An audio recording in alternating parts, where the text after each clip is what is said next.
सुनबाईनं सांगितलं मला जाया. तुम्हाला भुवनेश्वरी म्हणाली असं की अक्षराला जाऊन घेऊन ये म्हणून? होय, कारण तिला सुनबाईला लवकर घरात परत आणायचं आहे. अहो म्हणजे मी जाईन आणि प्रयत्न करेन सुनबाईला घरी परत आणाया. तुम्ही अजिबात काळजी करू नका, समजा ठीक होईल बघा. तुम्ही ना भुवीचं आणि तुमचं लग्न कसं होईल याचा विचार करा. सुनबाई घरला परत आली नव का लगेच तुमच्या लग्नाचा बार उडवून देऊ. आता लय उशीर करायला नको. हो होय, तुम्ही जसं म्हणाल तसं.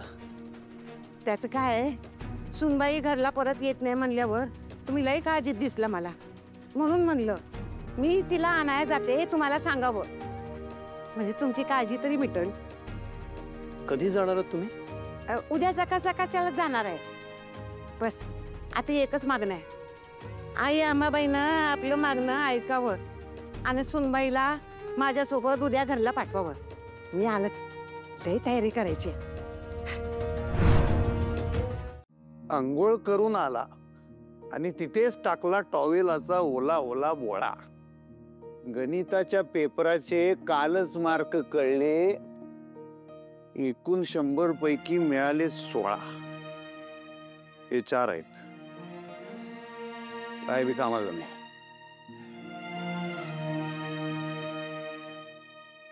मास्तरीनबाई, कोणाची कविता हो तुम्ही शिकवली ती? कुसुमाग्रज काय? नाही नाही, कुसुमाग्रज नो, पाडगावकर वाटतं. पाडगाव, हा. शाबास. आम्ही तुम्ही शिकवलेल्या कविता गिरवत बसलोय अजून.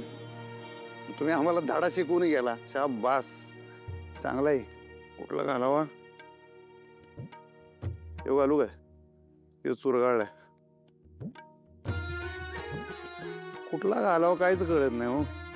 कसा हाल झालाय बघताय ना हो नवऱ्याचं. तुम्ही होता तेव्हा कसं पद्धतशीर लावलेलं असायचं कपाट सगळं. तुम्हाला आम्ही 10 वेळा सांगायचो आमच्या कपड्यासनी तुम्ही इस्त्री करत जाऊ नका, ते धनाजी बिनाजी करतील. पण नाही, तुम्हाला स्वतःलाच करायचं असायचं. कुठला शर्ट घालायचं हे बी तुम्हीच सांगायचं आहे की नाही. तुम्ही सगळं सांगशील तेवढं करत होतो का नाही सगळं?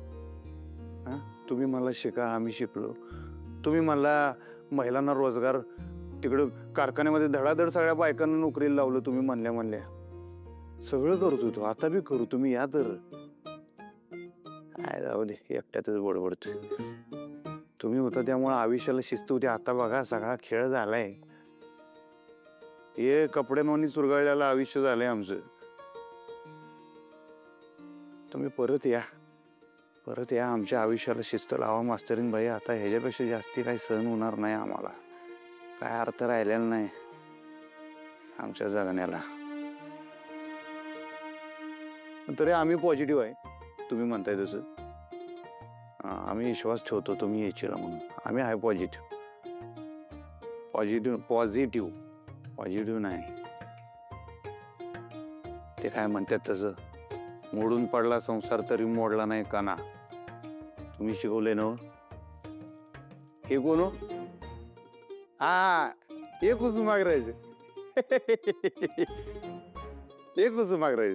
मोडून पडला संसार. हा, तुम्ही हसू नका, तुम्ही गप्प पडा तिकडे. तुमच्यावर आम्ही चिडलेलोच आहे. प्रेमानं बघू नका असं, परत प्रेमात पडल्यावानी होते. होय की, प्रेम म्हणजे प्रेम असतं. तुमचं आमचं शेम असं. हे पाडगावकर ना, हे पाडगावकर आहेत. हा, हे पाडगावकर. बरोबर. बरोबर. प्रेम म्हणलं की माणूस आता मोठमोठत राहतो. बरोबर गुतलो नाही. आता बसल्या बसल्या कविता खेळतो इकडं मास्तरीनबाई गेल्यावर. शाबास. प्रेमात अडकलं. विकेट पडली की पडली. प्रेम कर भिल्लासारखं बाणावरती खोचलेलं, मातीमध्ये उगवून सुद्धा. तुम्ही शिकवलं ना. आता तुम्हीच विसरला काय धडा प्रेमाचा?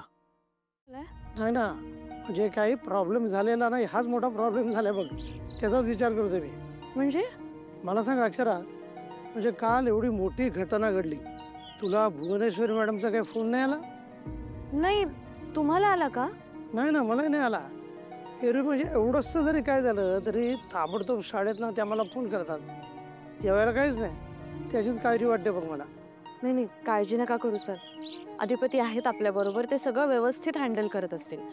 आणि ज्या अर्थी फोन आलेला नाही त्या अर्थी वातावरण थंडावलेलं दिसतंय.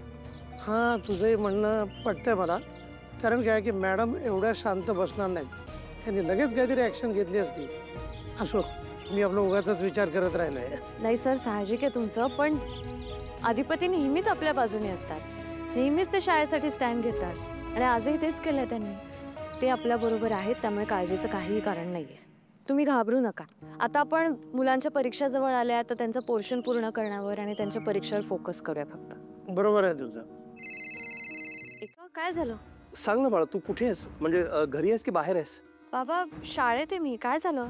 अक्षरा, मला जरा अर्जंटली भेटशील? देवळात येशील? का?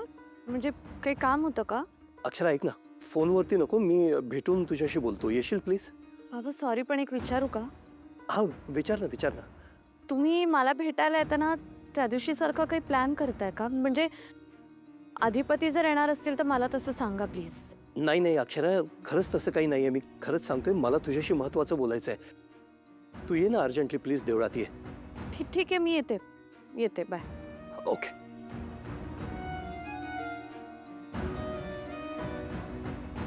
बाबांना काय महत्वाचं बोलायचं असेल माझ्याशी? काही वाद झाले असतील का त्यांचे आणि मॅडमचे? कळतंय बाबांना खोटं वागणं नाही जमत आहे, तरी त्यांना ते करावं लागतंय. सॉरी बाबा, खरंच आमच्यामुळे एवढा त्रास होतोय तुम्हाला. पण थोडे दिवस द्या मला, सगळं ठीक होईल.